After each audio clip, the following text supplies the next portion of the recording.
Let me introduce you, Luis, briefly. Luis started studying Urantia Book in 1993 in his native Mexico, and in 1996 attended his first international conference in Nashville, Tennessee. He has been a visitor to the Urantia Foundation for more than 10 years, having enjoyed participating in a few study groups in Chicago. Resident in Europe since 1997, he is currently based in Geneva, Switzerland, and is member of the Urantia Dutch Association. Luis has hosted or co-hosted study groups in London during 1998 and 2002, and over the past 15 years, he has attended various Urantia community activities in France, Germany, Holland, Hungary, Scotland, and Spain. Luis has had the privilege to serve as International Membership Committee Chair and member at Urantia Association International between 2017 and 2019, and during his term, he had the pleasure of visiting readers group and associations in Africa, Europe, and Latin America. So what's an activity, Luis? Thank you very much. Go ahead, the session is yours. Thank you so much, Jenny. I think I need to shorten my introduction because it's a little bit too long. But it's a great pleasure to be here and see so many friends, old and more recent friends attending this session. And first of all, congratulations again to the association and the fellowship and the foundation for organizing these events. I think we've been making the most of these times of isolation, of being at home, of adapting to a new reality. And for me, it's an honor and a privilege to have been invited again to have an opportunity to share some thoughts with you. Also, thank you to everyone making possible the day today, Jeannie, Antonio, Chris. I know early on, Trevor was there. I was very, very early on online. Then I had to go out and rush back. And so I'm kind of like still sweating because I had to run back to get here on time. But what I really would like to share with you today are some thoughts around unselfishness. So going back a little bit to the introduction that Jeannie made, there is a memory that I cherish from back in 1996 at the International Conference in Nashville, when someone asked me, "What is your favorite quote from the Urantia book?" With a hesitation, I remember responding, "Unselfishness is the badge of human greatness." That quote came to mind immediately, as I had written it on the first page of the table of contents of my book back in 1993-94, when I first read it in full. She then asked, "Really? Why?" My response was something along the lines of, "I'm not sure. I think human greatness seems something to aspire to." Having had a keen interest in human behavior and psychology since a very young age, later that day, I pondered in the solitude of my campus bedroom what a good definition of unselfish behavior would be. By the next morning, I had already forgotten about it. And even as I carried with me that quote as a personal source of inspiration over the years, 2 years passed before I would go back to use it in a study group context. The place was London, England, where I lived for almost 10 years of my life, and where from time to time I hosted study groups. It was enjoyable for us to propose thematic sessions, where we would cover many papers, all, if possible, over many sessions, pertaining to a specific concept or term from the book, which we would turn into a theme. And the theme proposed for that Sunday session was unselfish loving service, starting from the "unselfishness is the badge of human greatness" quote that I'm sure many of you know. The Urantia Book Concordance was the wonderful analog tool to make that possible. As the older students of the book might attest, as lower but as effective a reference guide as the search function of today's Urantia Book website or smartphone apps digital versions, which have now sadly sent the concordance to the shelves of the Urantia History Museum. I'm sure many of you still have a concordance in on your shelves. Anyway, I digress. What became clear to us back then was that when looking at unselfish loving service, the words unselfish and unselfishness were mentioned in dozens of passages of papers.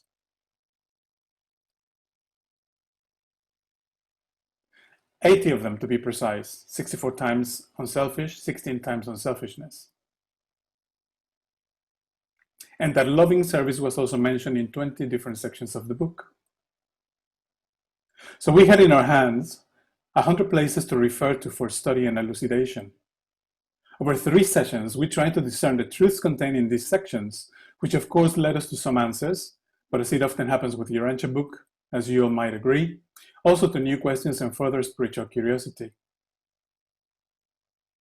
Over the years, I continued to read more about unselfishness, altruism, generosity, and how they qualify loving service in the Urantia book, and tried to arrive to a basic understanding of how to weave these concepts into my life's philosophy and own behavior. How to get a tiny bit closer to what the book calls human greatness. My presentation today is an attempt to share these efforts of yesteryear and to present to you an oversimplified version of what I call the unselfish paradigm.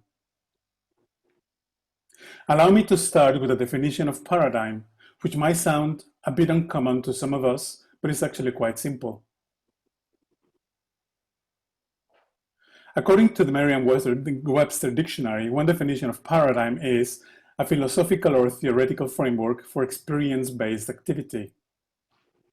The Oxford Dictionary of Philosophy tells us that such a framework does not impose a rigid or mechanical approach, but can be taken more or less creatively and flexibly. Thus, if a paradigm is an approach that can be taken creatively and flexibly, that means that it evolves, that it is progressive. In other words, makes use of or is interested in new ideas, findings, and opportunities. It progresses through experience. Based on the above, it is my view that unselfishness is a progressive philosophical foundation for the quintessential fruit of the spirit, loving service. In short, unselfishness is the paradigm of loving service. That is, unselfishness sets the foundations for what we start to imagine love can be, and it inspires our intention to be beneficial to those we choose to bestow true love upon. A good place to start to make sense of the above is the notion of true love as a spiritual ideal, as we have revealed that idealism is the approaching concept of the divine, which in its perfect form the book defines as divine love. Why is idealism the starting point of unselfishness? If we take our Universal Father as the perfect benchmark of idealism, we know that in all his personal relations with the creature personalities of the universes, including us, Urantia dwellers, of course, the first source and center is always and consistently a loving Father. He is eternally motivated by the perfect idealism of divine love. And we know that in his relationship to each one of us, his divine love reaches us via the ministry of love of the infinite Spirit. For the Spirit is love applied to the creature creation. And we know that the infinite Spirit's work is inherently unselfish, as his widespread and unselfish work takes place in the universes of space. So, if God's divine love works perfectly unselfishly through Spirit ministry everywhere, how do we connect these supreme notions and spiritual ideals to our imperfect, instinctive, and evolutionary selves. One possible start is to consider unselfishness as a conscious decision we have to make time and time again. A willpower choice to center our attention to what is beneficial to the other first.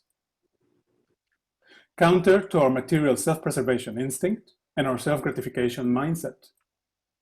A somehow counterintuitive determination to have faith in the ministry of service of God. When in our personal relations we consciously decide to forsake ourselves in service of the other, we lift ourselves in a modest way to the level of our Creator's unselfish mindset. Because when we say to ourselves in our worship and prayers and meditation that we wish to do God's will, in practice, what we would be wise to do is to offer idealistic acts of service above fraternal love. In other words, we can mindfully choose loving self-forgetfulness in our dealings with all people around us. So when in our personal relations, we consciously decide to forsake ourselves in service of the other, we lift ourselves in a modest way to the level of our Creator's unselfish mindset. Because when we say to ourselves in our worship and prayers and meditation that we wish to do God's will, in practice, what we would be wise to do is to offer idealistic acts of service above fraternal love.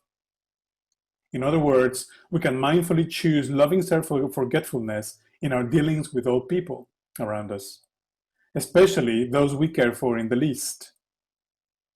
And when involved in the most challenging, improbable, or apparently futile relationships. Wait a minute, but why would we agree or want to do that? You may ask.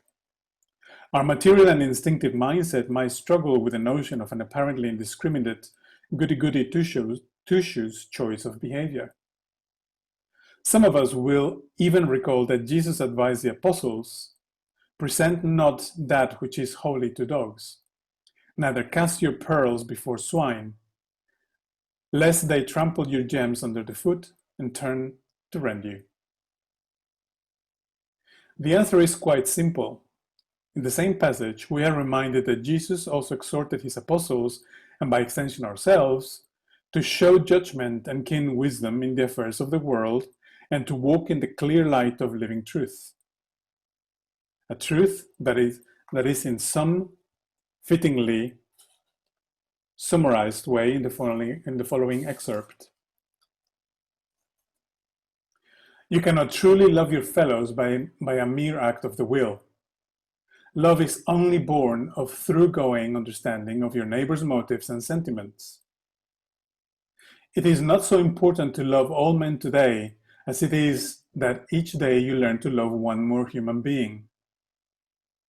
If each day of each week you achieve an understanding of one more of your fellows, and if this is the limit of your ability, then you are certainly socializing and truly spiritualizing your personality. These revelations strengthen the case for unselfishness as a paradigm for loving service. Because if we willfully and willingly choose to love one more human being every day, then I would like to ask you a question. How many more fellow humans' motives and sentiments will you still arrive to understand from today on and until the day of your graduation to the mansion worlds? To be sure, use your best judgment and choose wisely. But find inspiration in our beloved Jesus' life, not only to do good actively and extend acts of loving service to those you regularly do. Change something in your life that will broaden your personal reach and your spiritual capacity of social service, to make yourself available to more people. Revive some of your old and stale contacts. Learn a new skill. Reach out to someone you had a disagreement with. Forgive those who might have hurt you in the past and whom you hold grudges against. Try again to improve at that game. Resume that artistic or altruistic endeavor. Visit that beautiful place in nature you always wanted to. Read that book in full, including the Urantia book if you haven't finished it, or restart that activity that you gave up on, and do it with renewed vigor and perhaps with someone new. And encourage those around you to do it themselves as well. In every walk of life, there are endless opportunities to discover the joy of the living personality of the other in social loving service. Start today if you can. And choose to do it unselfishly because you trust in God's divine plan. Because you know that the only fruit of the Spirit that is clearly synchronized with divine love, as per the revelation, is service.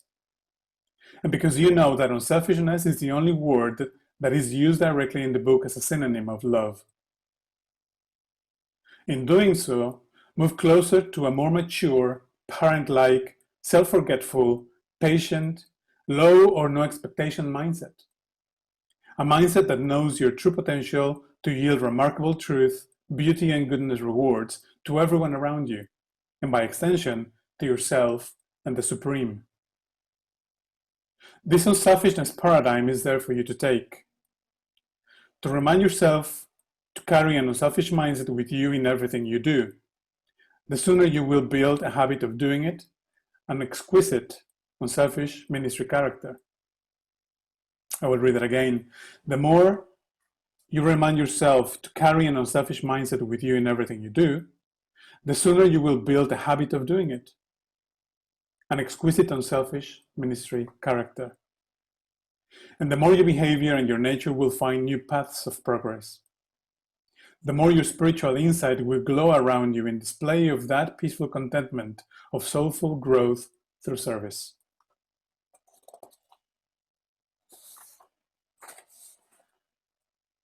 In summary,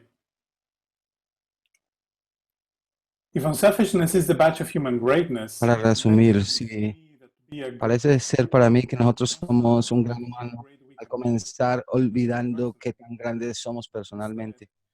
En vez, tenemos una oportunidad maravillosa de siempre elegir mejorar nuestros ideales egoístas y trabajar para el servicio amoroso con más personas todos los días, siempre, como lo hizo Jesús. Es una lección que parece ser difícil en ciertos momentos, pero es en nuestro interés espiritual hacerlo cuando empezamos a discernir. Y yo les digo, la actitud de servicio para los hombres y la alabanza inteligente de Dios debe hacer todos los creyentes del reino mejores ciudadanos, con la actitud de devoción y ciudadanía honesta. El deber temporal debe hacer un ciudadano mejor devoto en el reino del cielo. Quiero terminar con un par excerptos del libro Urantia. ¿Será que el idealismo deseable? Entonces,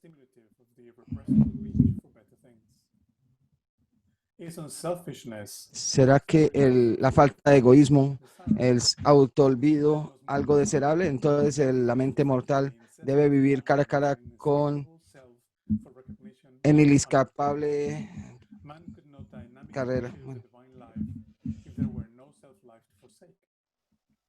Man could never lay saving hold on righteousness if there were no potential evil to exalt and differentiate the good by contrast. Ya comenzamos en un segundo. Love, unselfishness, must undergo a constant and living readaptative interpretation of relationships in accordance with the leading of the Spirit of Truth.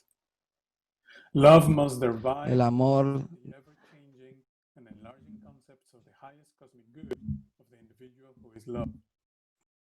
And then love goes on to strike the same attitude concerning all other individuals who could possibly be influenced by the growing and living relationship of one spirit-led mortal's love for other citizens of the universe. And this entire living adaptation of love must be effected in the light of both the environment of present evil and the eternal goal of the perfection of divine destiny. All references, of course, from the Urantia book. Thank you, Luis. It was really good.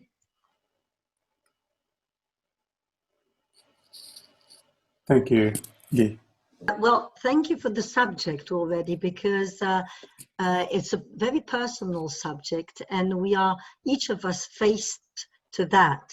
And how far are each of us concerned about that subject? I think that we are all in different, of course, intensities, but every person who wants to follow the way, Jesus' path, has to be concerned by that and see how far is he or she able to transcend her own, I'm going to talk for myself, my own personal needs to be at service.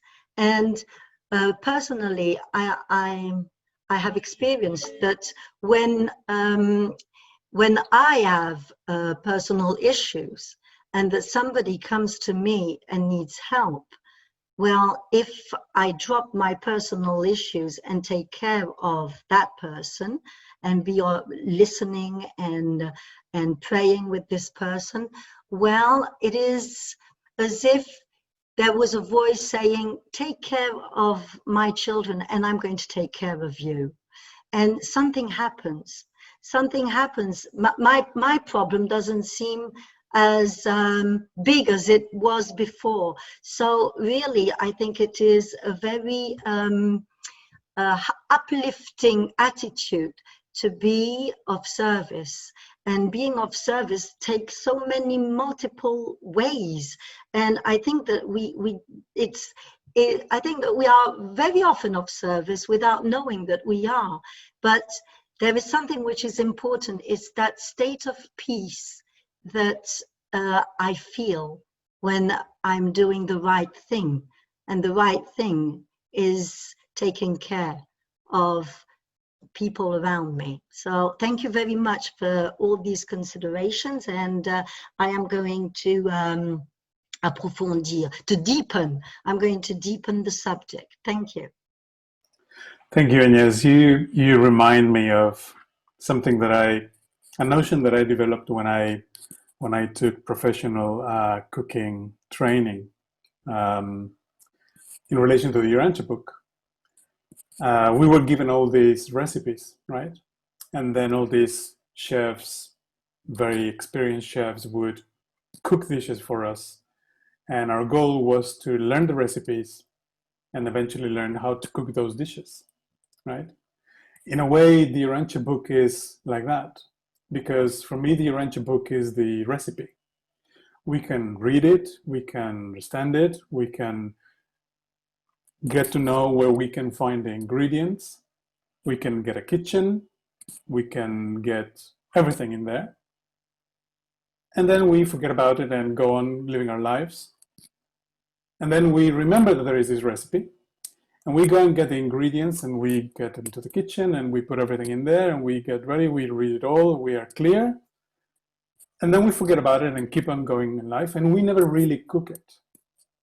And so unselfishness is connected to loving service in that way, in that only when we actually go out unselfishly and do service for others, we start cooking what we have learned in the Urantia book. When we are constantly improving the way we do the service, this is the building of the habit that I talk about in my presentation, the developing an unselfish loving service ministry mindset. The more we go and do service for others that does not pertain any selfish, ultimate selfish desire that we want to achieve, the more we use others less to our own benefit, the more aware we are to be helpful, be beneficiary to them without that ulterior motive, the more we are contributing to the Supreme, and the more the harmony and synchronicity of the universe will take care of everything else, including our own fears, including our own concerns, including our own doubts. And we start switching on somehow our spiritual reflectivity to really start experiencing what living faith is about, is that unbridled trust in God's will and love. And so what you said to me reminded me of that. Thank you. David Henry, go ahead. It's kind of funny how we can meet online like this and you get a real sense of your brothers and sisters, of who they are.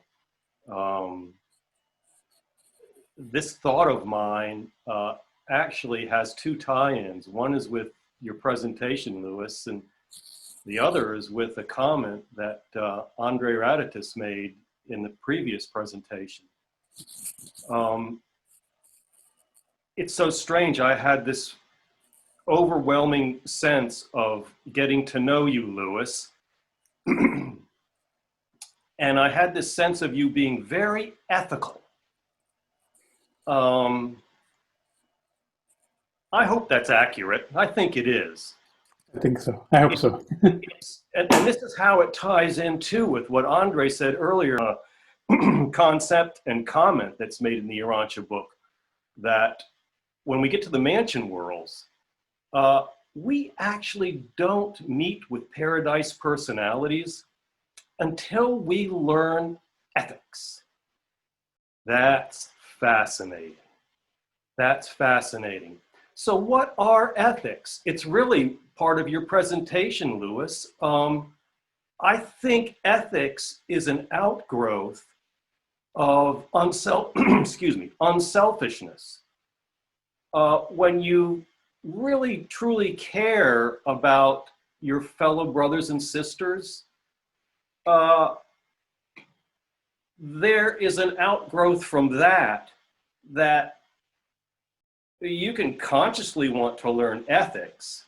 And I did, because I was born in Washington, D.C., and you learn parliamentary procedure and you never interrupt somebody when they're speaking. You just do those things. But when it comes from a spiritual context, ethics just flows naturally. You have a natural care for others. And I just find it fascinating that we have to learn those lessons before we come in contact with paradise personalities. So thank you. That's great. Your presentation's wonderful, Louis.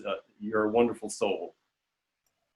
Thank you, David. Likewise, you know, what you share with me totally resonates with me, because I became really interested in human behavior and psychology and ethics very, very early on in life. Actually, one of the reasons why I ended up getting interested in the Urantia book when my brother found it was precisely that it began to answer all of the questions that I had with regards to questionable human behavior. What for me was questionable was all these unethical attitudes that I could see going on, ranging from corruption to abuse at home and teachers receiving payouts for grades and things of that nature, which might seem petty, but for me were still incorrect. I don't really know how much of my ethical profile comes from my upbringing. I think inevitably most of us get a significant part of our ethical behavior, our ethical values from our parents. And I was fortunate, blessed really, to have been born into the bosom of a family with a highly ethical mother. They had a very clear sense of right and wrong. And one of the reasons why we left the Catholic Church was that there was a corrupt priest that was having an affair with a young woman and was pretending a number of things. And my mom, feeling a sense of mild outrage, decided that we did not belong there anymore.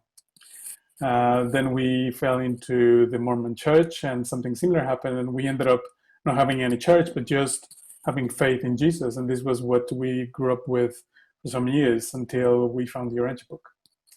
And so in some way, unselfishness is this paradigm, what I call this paradigm, this framework, this approach that informs ethical behavior. Because we behave ethically when we believe that something is not fair, when we believe that something is not just, when we believe that something is not equitable, when something is not really responding to those higher values that we believe in.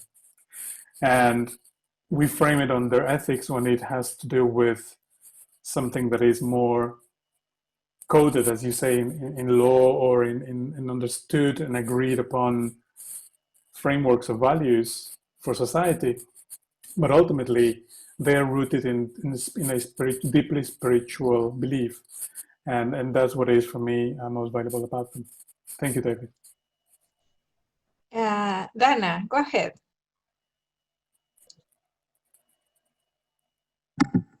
There we go.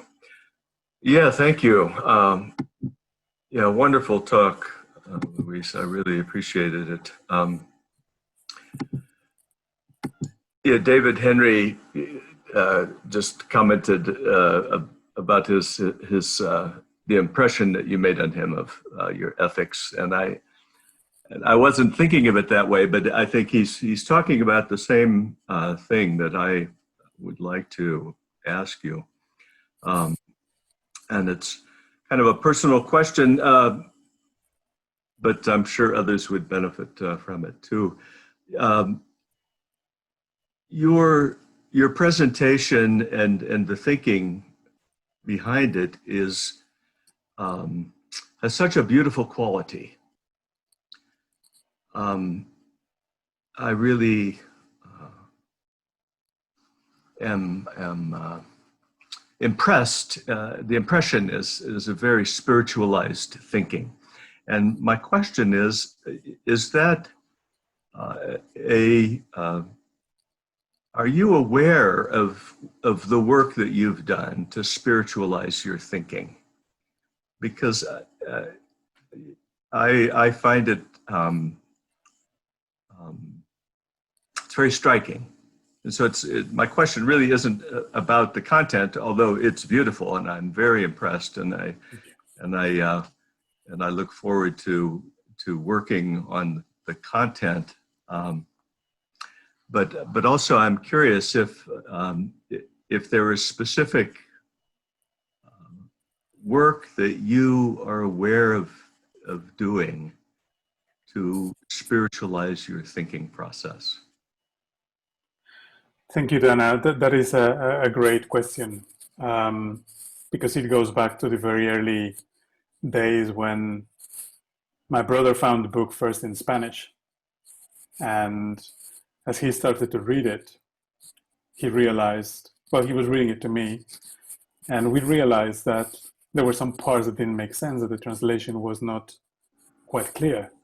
I had been fortunate enough to have learned English very early in life, like at 10 or 11 years of age.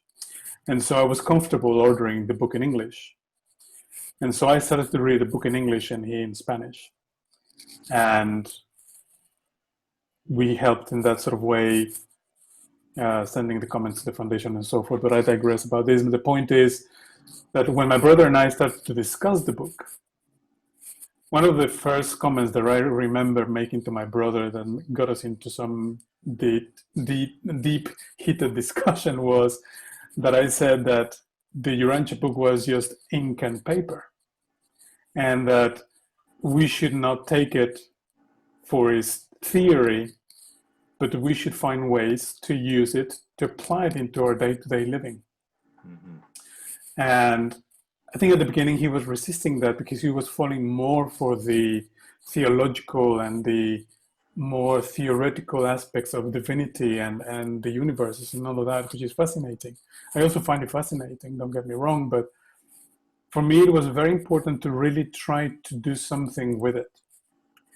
And if there is any one thing that I would say has helped me spiritualize my mindset, has been that approach to what I call the second and most important pillar of the Urantia book. The first is worship and that development of the inner life and the self in relation to God.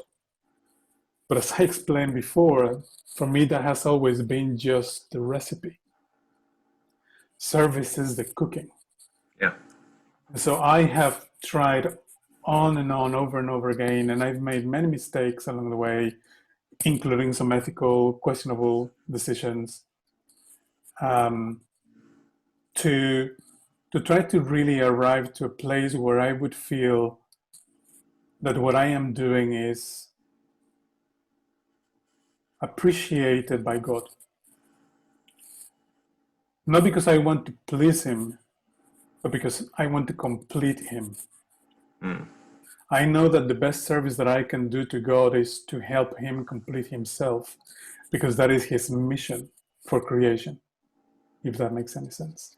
Yeah. And so in doing everything that I do through service, I try in my own silent way, I try to achieve that goal. Beautiful. Thank you, Dana. Thank you. Thank you, Dana. Thank you, Luis. We have a raised hand by William Toffin. Go ahead, William. Hey, Luis, actually, my question really goes on from what you were just talking about. First of all, I want to say that I found your presentation very inspirational. And during the presentation, it started to occur to me that, we're talking about unselfishness, but in a sense, you're talking about it, or we are talking about it as something that's for ourselves. And so just a thought occurred to me is what are the ramifications of service when we are unselfish? How does that affect the people and the world around us? I wonder if you could talk a little bit about that. Sure.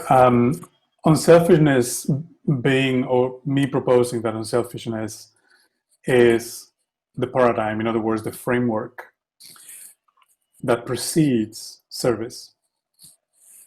It's a little bit like the intention that precedes action.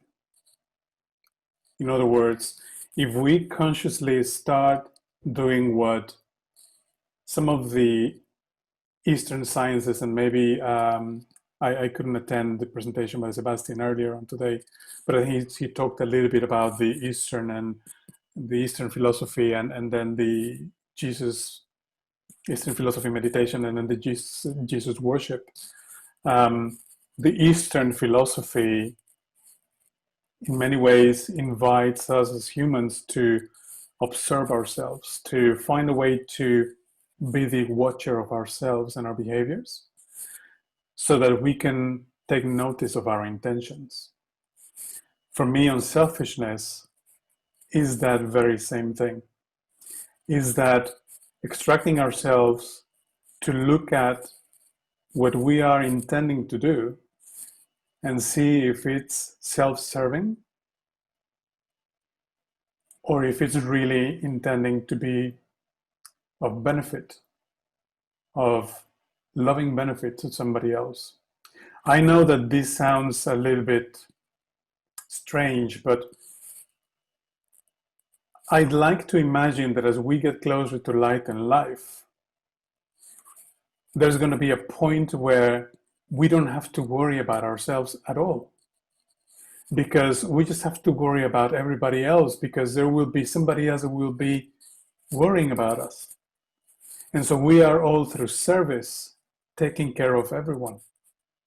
And so I know that we are probably centuries, if not millennia, away from that notion, that idealistic, perfect notion of service being a way forward towards light and life. But I'd like to think that the modest, small, tiny steps that we take by choosing to observe our behaviors and consciously decide that this time I will do this just for the sake of helping this person without any ulterior motive. This time I will insert myself into these new circles of people where I will just do it to be how I can serve them. I will connect with this person from my past with whom I still carry some negative load of energy and grudges and whatever, and reach out to them to try to revisit what happened, how we could arrive to that place of dissatisfaction, of subtraction instead of addition. This is what I'm inviting us to think about. And this is how I believe we can really bring the teachings of the book through loving service that is qualified as unselfish, because loving service can also be selfish, yeah, but it's qualified as unselfish to really make that leap, that spiritual leap that will fit into our soul and the Supreme eventually. I don't know if that makes any sense, but I hope I answered your question. Thank you, Luis. Patrick, go ahead. Can you hear me? Yes. Okay. Luis, how are you? You remember Patrick from the Accountant? You were. Yes, Patrick, great to hear you. When I heard your voice, I knew Luis was here again. I appreciate your sharing. You just got this part of communicating spiritual. I think that's very interesting. I think that the quality you have a great communicator of spiritual things. You kind of simplify and hit the nail on the head, so to speak. All right. What got to me in this your discourse was about the power of unselfishness, and sometimes we need to bring this fact to our daily lives. So it's not just theory or idealistic talk. I realized from your discussion that I had some mistakes in my relationship with a very dear friend because I was selfish. I was doing something for him with the hope that I would get something back from him. And I was too much in a hurry. And I destroyed the relationship I built for over 20 years because I was in a hurry, because I was selfish. Looking back, from what we just discussed, it was obvious that I was selfish. If I'd gone and said, let me just do good for my friend and just be there and out of love, I would have had maybe a better compensation. I would not have lost the friendship. So the lesson here is in all you're doing, except it's strictly a business venture, that is written in black and white. But in any relationship, any spiritual relationship with friends and brothers and whoever, we should take away selfishness because it really destroys the relationship. It destroys the flow of love that I experienced with this guy. So thank you for this talk. It brought a lot of points home to me, and moving forward, I think I'll learn to be a little bit more, less selfish, and do things out of love. Thank you. Thank you very much, Patrick. What we did in the hackathon was precisely an attempt at doing that,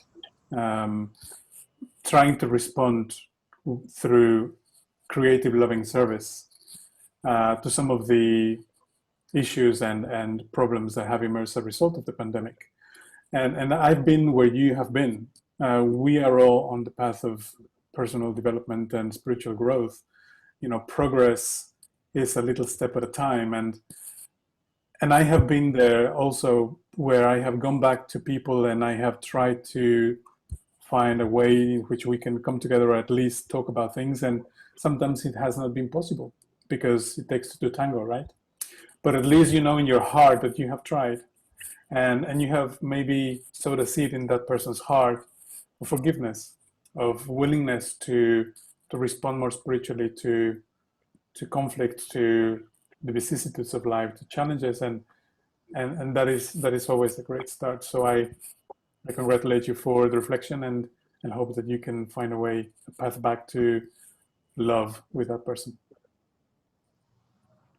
Thank you, Luis. Bobby, go ahead. Yes, please go ahead, Bobby. Okay. Yeah, Luis, I just absolutely loved what you had to say. I've met your brother a couple of times, and there's a quality about the two of you that is clearly highly spiritualized. As a little girl, I don't know why, but I was like goody two shoes, and even as an adult, people have said to me, "You're too nice." It's like I want to do the right thing. But there's a quality of, and I think this harks back to what Dana was saying, of after studying the Urantia book, of wanting to have the Spirit of God transform you, and to be able to walk through life expressing His love, not because I am unselfish, but because I know that I'm the beloved of God, and that if I can bring His love to someone else, they might come to know Him. And I'm always very moved by the lesson on self-mastery. You know, I go back to it very often. It's not that by being unselfish we are acting in the old way, because we want to do loving service, but the power of prayer and the power of meditation and the power of worship and allowing God to act through us is, I think, very well described. If I can just read a little piece of the lesson on self-mastery. It's by the new way you are first transformed by the Spirit of truth, and thereby strengthened in your inner soul by the constant spiritual renewing of your mind. And so are you endowed with the power of the certain and joyous performance of the gracious, acceptable, and perfect will of God. And I feel that coming through you, you know. We are beloved persons, and each of us is unique, and we have been given a will, and we want to do the right thing. But I think more than that, if we pray to be transformed, then it's not about what we do, but about what we allow God to do through us. And I just love hearing what all of you have to say and getting to know so many of you. And thank you, Luis. I just really appreciated what you had to share. Thank you so much, Bobby. You know, what you just said, I absolutely love self-mastery, and it's something that I also proposed to bring onto the hackathon recently, because self-mastery has a very close connection with truth, beauty, and goodness in action, in developing the inner life and getting ourselves ready to cook. And so, in many ways, for me, the challenge is really to know,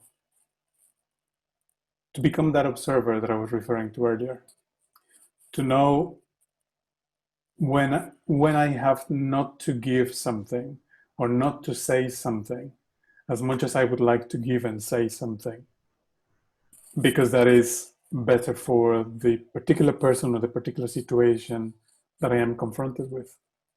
Sometimes the best decision is not to help, not to give aid.